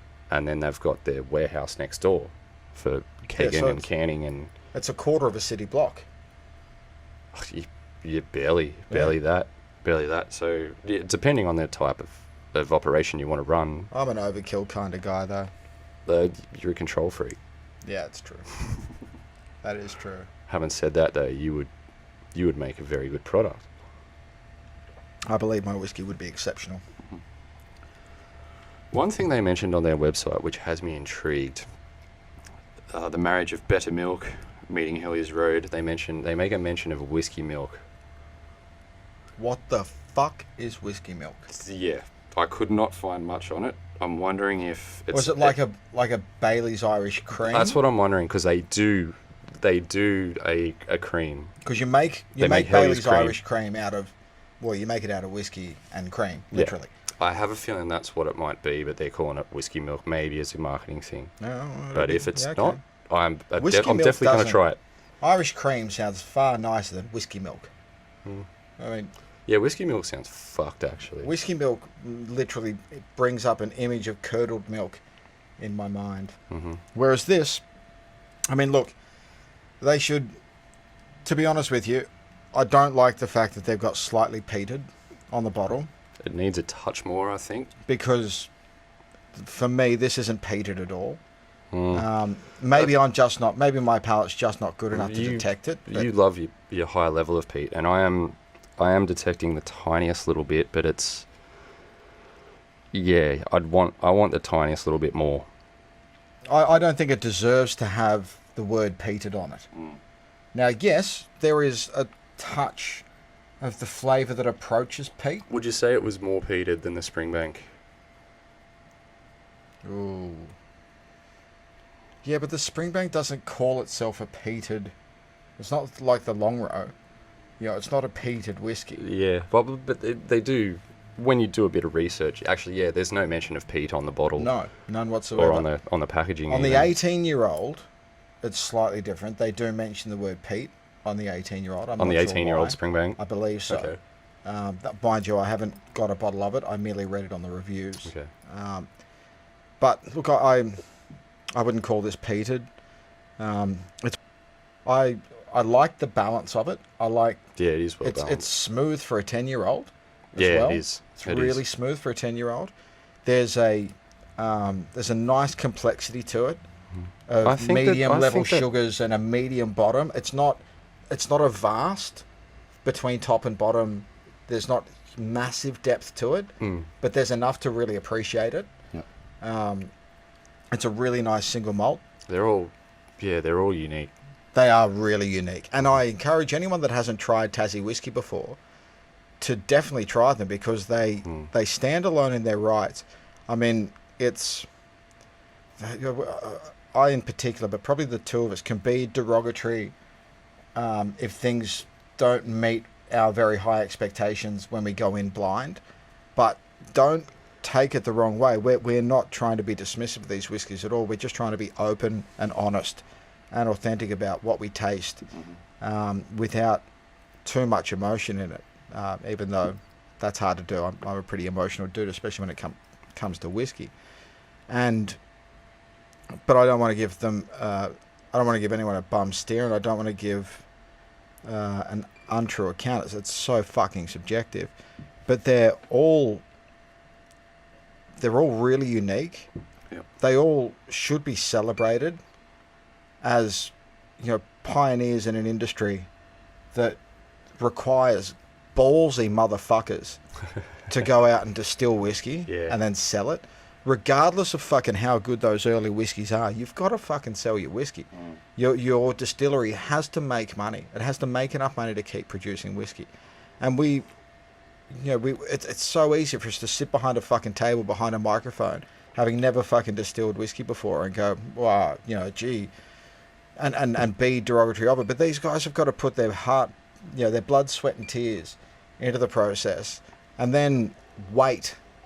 It's not as if they just, it's not like fucking no beer, instant return. You're not throwing it straight out there. Like, you've got this period of time. That's why where I understand you can rush out and put out something that you're not totally happy with. Well, but you need to. You literally have to. You have to. No one. I mean, and that's the thing. No one can go out there. If you quit your job, you can't you are not recouping that money inside 10 or 15 years. But yeah, if you quit your job now, there's no way I can last 3 years. Fuck no. Yeah, so... So these guys, of course they have to Big release investment, no-age yeah. statements, Yep. and of course that they're going to make, it's not even make mistakes, but they literally have to work out the how to make it profitable. They have to work out where they're going to go. I mean, you guys heard the fucking story of Nat. You can be absolutely fisted in the time where you're trying to work it all out. You try weird and wonderful investment programs to try and get ahead of the curve, ahead of the game, and make enough money to give you whiskey time to age. And that's the key. It's easy to sit here and go, gee, I'd love the 15-year-old version of this.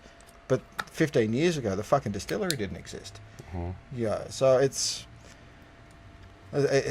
easy to not respect and appreciate the work that goes into the early parts. Even a 10-year-old, you're still going to release, even if your first, say you've produced 200 barrels of spirit that you've then aged for 10 years. Even if it's not where you want it to be 10 years down the track, you're still fucking selling it because you've got that, that's your 10-year-old whiskey. You've got to release that.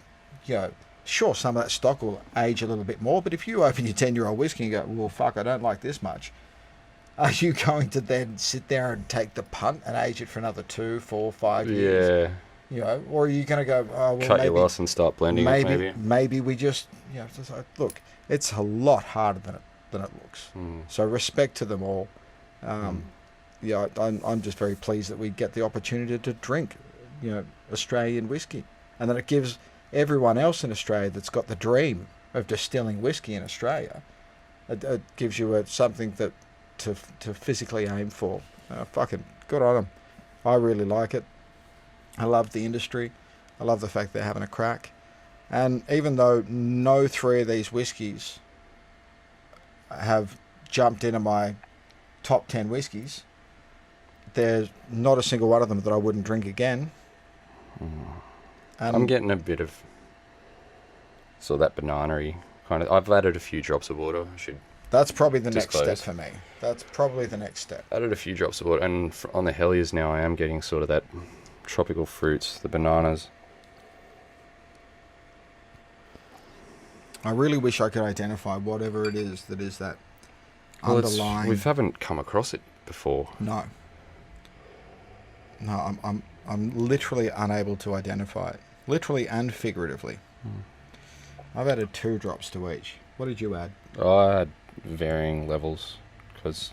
I was really good this episode. You've done well. Yeah, I've kept really consistent levels through my glasses. Yeah. That's the first time I've done that. It was hard with the Nant, I found. That's my pick of the bunch so far. Oh, look, I'm with you.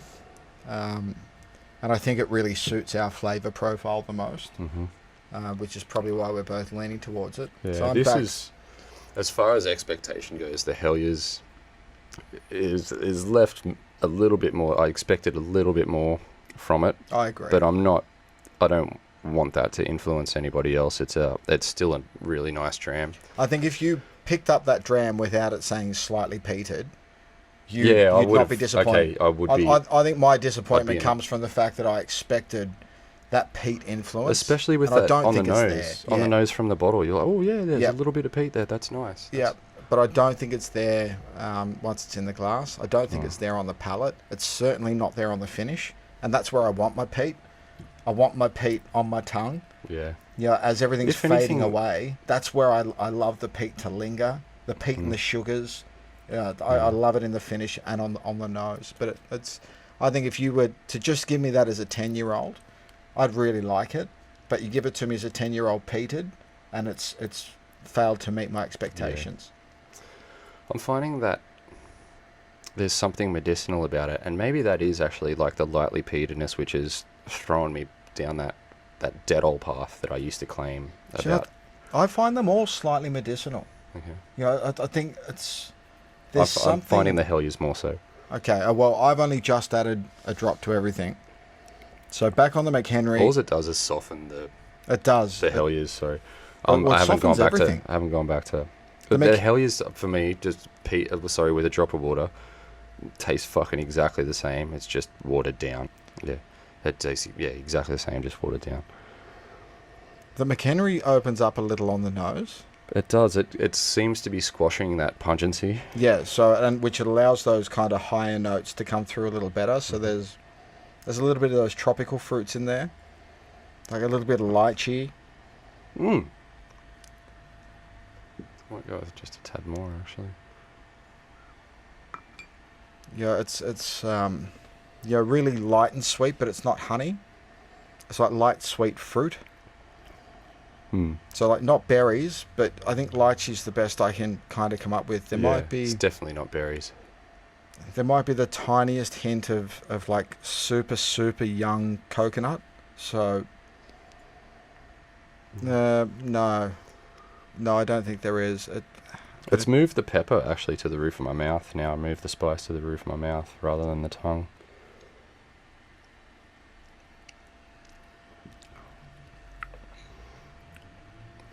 I'm still getting the spice on the tongue, but a little bit toward the roof of the mouth, the back of the throat as well.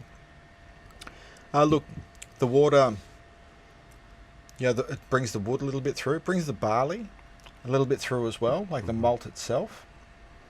But That's pungency is so strange. Yep. Whatever it is, it is. It's I'm going to struggle to put my finger on that look, for and we days to come. We may have to fucking end up putting it in the show notes on this episode. Hopefully Jim has maybe Jim's got something for us to say about it. But yeah, I mean, both of us have consistently failed to fucking put our finger on it.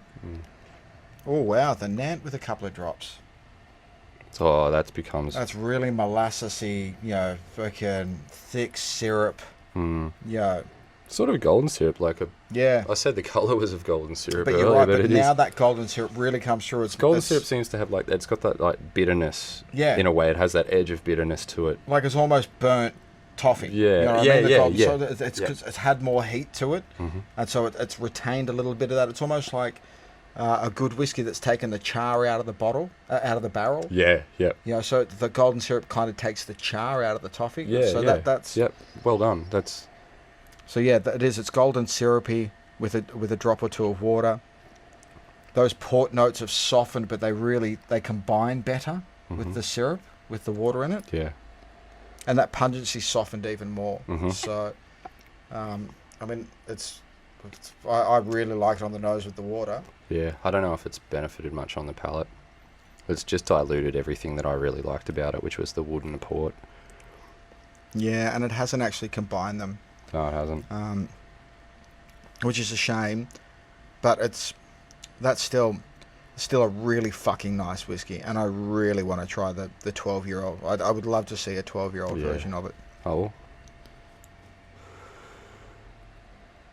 and the hell you peated. That's very strange on the nose. That's become almost acetone. Like there's a real. It's strange, very chemical. There's a real chemical. Yeah. Kind of smell to it with the water. You probably hear in my voice I didn't sound terribly impressed just then. Yeah, it's quite strange. It is. It's like a gluey kind of. It's a weird solvent, glue, acetone. So I've got strange chemical smell. I've got a 16-year-old bottle of Hellier's on my shelf, unopened. That is, I have the same bottle, and it is exceptional. Yeah, right. It is fucking amazing. So I think it's cask strength too. What we've got. I believe it is. Yeah. But I only was able to pick up the one bottle of it, so it's unopened for mine. Okay, but, let's. Oh, you can take your pick. We got a few to sample after this. You can tell me what you want once we. But we wrap up. Look, it's, and I hate saying this, but this whiskey has not met my high expectations. Nah, it's fallen a wee bit short, hasn't it?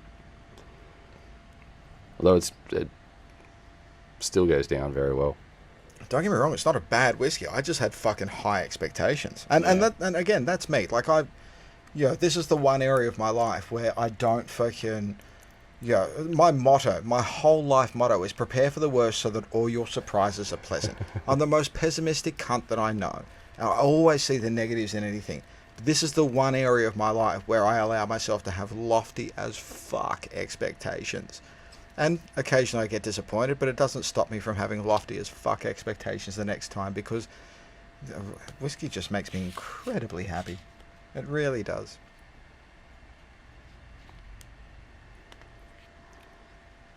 Not even true, though. The loftiest expectations I have are of my friends because their form is so fucking good. That's the,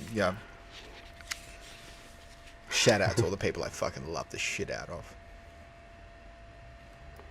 What's Reverend Cool. Nick got to say? Cool. Fuck yeah. Let's go. I'm trying to find the Australian section. Is there... There certainly is. we haven't No, got 2020 yet either. we haven't got... Yeah, and we've never been this deep.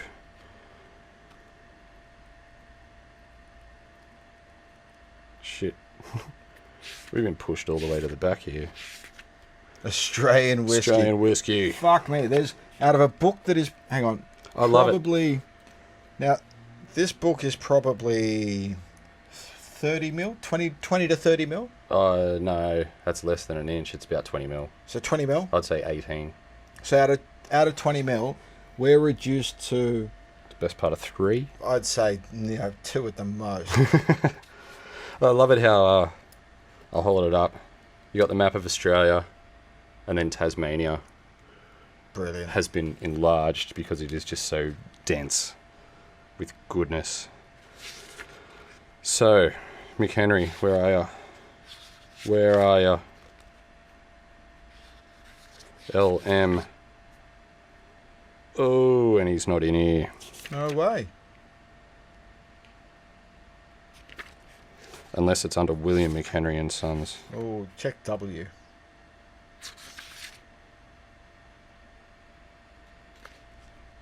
No. Okay.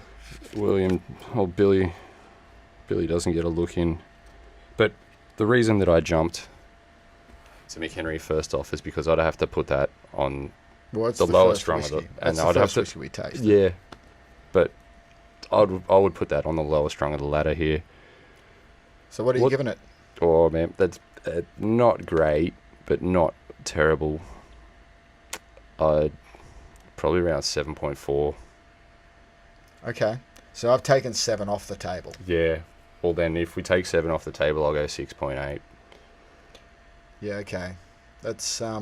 There's a lot of room for improvement here. I'm really keen to try some of the stuff that he's distilled himself. And look, maybe the fact that you told me that has influenced my decision as well. But for mine, it's young, it's single dimensional, it's there's something to it that I can't put my finger on, and I don't love. Yeah, it's that weird, strange, almost burnt bitterness, pungent. Yeah, floral something. It's odd. It's a 6.6 for me. Okay. Yeah, right. There's a lot of room for improvement. Mm. Yeah, there is. I'd have to say Hellier's just pips him. Yeah, and I kind of feel fucking a bit bad, but not by much. Okay, this is in here. Excellent. You got numbers for the Hellier's?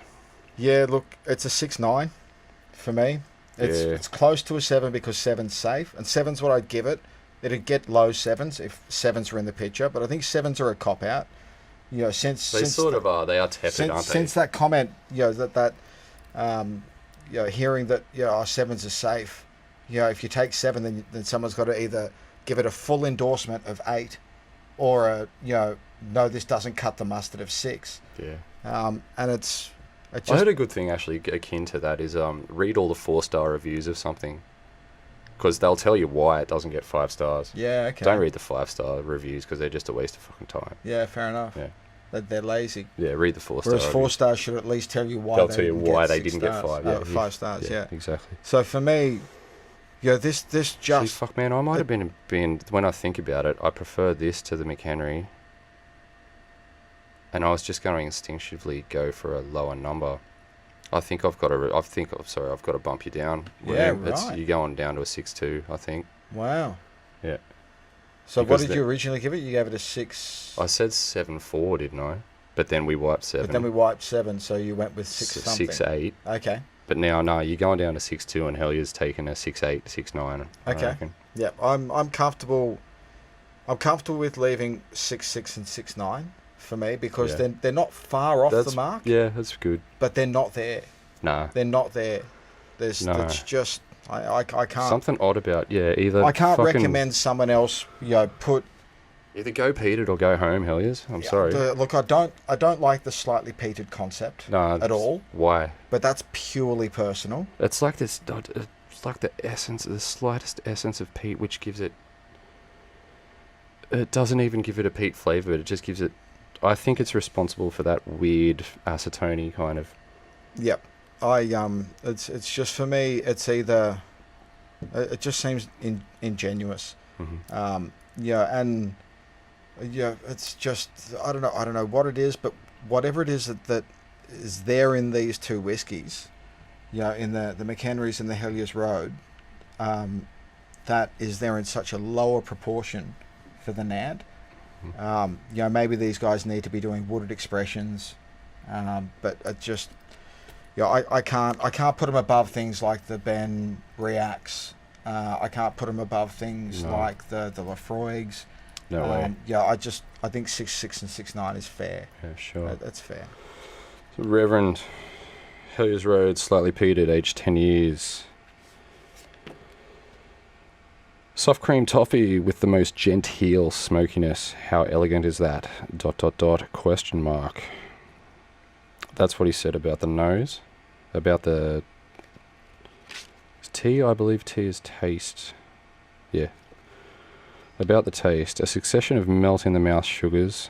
First grist, then a number of oak toffee ones, then even a mild strand of heather honey. Yeah.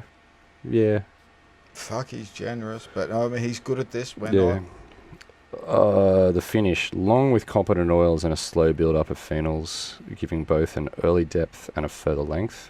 Yeah, that's fair. And what's overall balance and complexity? Hellier's Road has come of age in every sense. The lack of copper in their system that held them back for so long has now been mostly overcome by a mix of peat and extremely high-quality oak. This is a quietly spoken little beaut. Congratulations all round. It has been a long journey. 91.5. Jesus Christ. I just cannot agree. I don't think we've been that far off with the Reverend, but I stand by. I mean, I suppose we've taken 7s out, but I stand by it. Even if I had 7s in, this isn't above 7.5. I was going to say 7.4 maybe. Yeah. So, no, for me, I'm going to stand by where I put mine, but I'm going to sample it again. So that leaves us with Nance. No, I'm sorry, Jim. I know that you get paid to do this, and I'm just a fucking upstart, but I can't even come close to that. Well, unfortunately, Nance not in here. Oh, that sucks. Whereas this is my pick. Oh, yeah, for sure. For mine, this has got the most complexity. Yep. Definitely the most best enjoyable. balance. Yep. I'm starting to love that. It's got some really deep honey and there's a finish on it. I don't think the other two have got a real finish to them. Whereas this does. It's young. And fuck, I'd love to have That's the only thing holding it back. It really is. Like if that was, imagine it. Like we said, imagine a 12. 10 or a 12, that thing would be like a 12 on fucking that. outstanding. Yeah, that's 12 on that's getting super high. So yeah, where are you thinking? If we're gonna cancel the 7s, I've got to go like 8.1. Yeah, look, if I'm cancelling the 7s for the rest of them, I'm cancelling 7s on this one too. Yeah, look, 8.1's fair. I can't go higher than that because it's young, and there is something. There's that thing behind. Maybe when I identify it, I'll be able to express it a little better. But and I don't think 8.1 is overly generous. I think it's where it deserves to be. I think it's deservedly so. Yeah. Well, I said like a 12-year-old has the potential of low 9s. Oh, a 12-year-old of this has got massive, and that's the thing. This Dram has deep fucking potential to it. whatever they're doing, keep doing it. I mean, fuck knows who even's running this joint at the moment, compared to what we heard earlier. But if they keep doing this and allow it to age, then I think this could be, a really fucking amazing whiskey. I'm glad that we did Tasmania. I'm glad that we got to trial these, all of them. I think they're all really nice whiskies, and sometimes it sucks to have to rate these things and give some of them a low rating compared to other stuff. But that's what this thing is. That's half the point of the fucking sitting down and doing this, is to put everything into a range and then explain that range. But and again, subjective as fuck. I don't expect anyone else. I mean, the Reverend sometimes with us, sometimes not. I don't expect anyone listening to this to agree with us all the time, but I do encourage you to go out and fucking try some of these Tassie whiskies.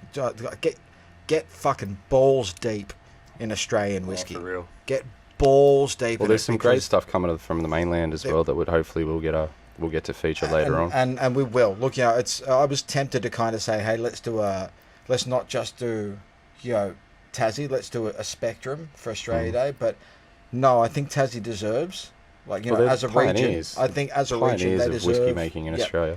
But I can see us doing other, Aussie episodes focused on distilleries, or maybe even expression episodes where we choose, expressions from different distilleries that match in the expression that might include Australian and different. Who knows, and we'll be as creative as we can be and want to be. But at the end of the day, get balls deep in Australian whiskey.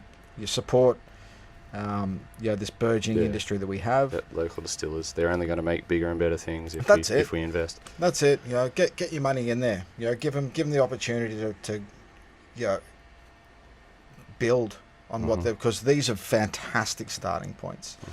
And stay away from any investments that Keith Batt might Stay away from dodgy accountants. Fuck, if your accountant tells you to fucking just sell cheap, just so that... And he's a stakeholder? Yeah, that's not good news. No, that's a conflict of interest if ever I've heard one. Yeah, don't hang out with dodgy accountants. But hang out with whiskey producers. Fucking hell. That's a good idea. Well, on that note, you want to check out the show notes, go to livingthedram.com.au. You want to find us on Twitter, Facebook, Instagram, just go to livingthedram.com.au. All the links are right there on the right-hand side of the page. You'll see the little icons. You can watch this on YouTube in its entirety. We don't edit it. You can leave comments on any of the show notes. Tell us where we fucked up. Tell us we're doing a great job. Tell us what you want us to have on the episode. Fuck yeah, make suggestions. If you guys want us to do some whiskey, all 8 of you, if you guys want us to do a whiskey, we'll do it. Why not? Well, not above whoring ourselves. Hell no. And vindicate us. make us feel good by getting in touch. But and thank you very much. If anyone listening, thank you for listening. Thanks, Rickus, for coming up with this. The fucking awesome concept for the Australia Day episode, putting in the research work, and finding that fucking sick story. Full disclosure here. What happened to your notes? Nah, you prick. Yeah, I'm going to drop you right in it. Yeah, oh, look, there's a bus. Rick's just throwing me under it. Yeah, it's fair. Look, I did do some research, but you did come up with a few snippets of gold. Yeah, off the cuff. Pretty good. But I even printed it out too, and fucking I didn't bring it. And my memory is just not good enough to. This is why we do notes and print them out, because of pretty shit memories. So thank you, Rick, for remembering to print your fucking notes. Sorry I did that to you. No, it's okay. It's all good. Slancha people. Slancha. Thanks for listening. We'll see you next time. This episode of Living the Dram was brought to you by Rupert's Pet Cremation and Transport, who offer individual pet cremations on the Central Coast. They aim to ease the grief associated with losing a beloved pet by providing a compassionate and respectful service. Rupert's fully trained and caring team. They look after everything from collection to return of your pet's ashes, all within 4 business days. They have a range of urns to choose from. You can personalise the plaque with your own inscription, and furthermore, each cremation package comes with a free memorial box with a range of keepsakes. You can also customise your package by adding a framed paw print mould and a garden memorial stone. More information is available at www.rpct.com.au. You can mention the Living the Dram podcast for a free paw print mould with your cremation package. Conditions apply, of course. Rupert's Pet Cremation and Transport. They treat your pet like they treat their own. They treat your pet like their own. This episode of Living the Dram has been brought to you by the Doof Bus, providing safe, fun, affordable and responsible travel to music festivals around Australia.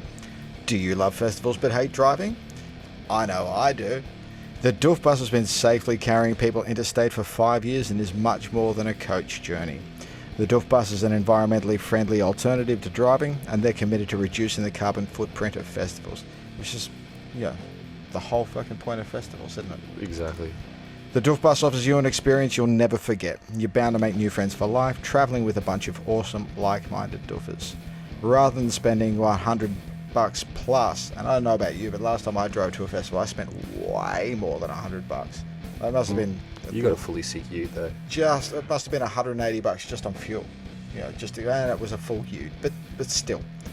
Rather than spending $100 plus. Well, that was $50 to spend on recreational activities. Oh, exactly. If I'd caught the Doof Bus, then, fair enough, I would have had to take maybe slightly less gear because I drive a ute, but still, I would have had an extra $80. Mm-hmm. Yeah. But they got a trailer that you can stuff full of shit. So there you go. I would have been sweet. So, you don't want to spend that money and then drive for hours to rural Australia. Of course you don't.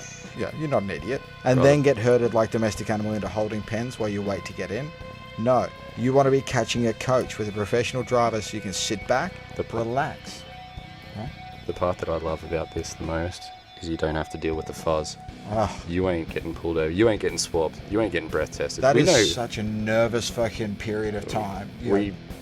We know what you doofers are like. Hey, we're kind of doofers as well. We don't mind a party. Anytime you don't have to deal with the fuzz is a good time. Getting pulled over, when you drive into the gate and you get stopped, and there's just this cold shiver that runs down the back of your spine. You're just like, oh man, I hope I've prepared myself in the way that I needed to. And you drive through it, massive relief. But who needs that stress? You don't need that stress. None of us need that stress. So that's why you need the Doof Bus. Well, that's why you should be catching a coach with a professional driver so you can sit back, relax, and get psyched with the other passengers. No fuss. No fretting about getting pulled over by the cops. Storage space so you don't need to worry about stuffing your car to the brim. And the party keeps going once you arrive. You have the chance to pitch the tent in the designated Doof Bus camping area where the team provide kick-ass camp and good times. It's not 2019 anymore, the 2020 summer. We'll see the Doof Bus heading to Earth Frequency, Esoteric, and Rabbits Eat Lettuce. They're probably at Rainbow. Shout out to anyone at Rainbow right now. Hell yeah, I hope you're having an absolutely sick time this Australia Day. Single Doof return trips cost from $100, but if you're multi-doofing this year, you can book multiple trips and save cash. For every additional trip you book, you save another $30. That sounds like a fucking bargain to me, Rickus. That's a win. Yep, that looks like we'll be using the Doof Bus next festival we go to. Depending on your source, that could be 3 pingers. Exactly. Or fucking, if you go to every festival, there's a bottle of whiskey. I wouldn't be taking it to a Doof, though. That'd be a waste. Well, you take a hit flask of Lager 16. That's what you take. Lager 16. Yeah. Be part of the solution, people. Check out www.doofbus.com.au for more info. Terms and conditions apply.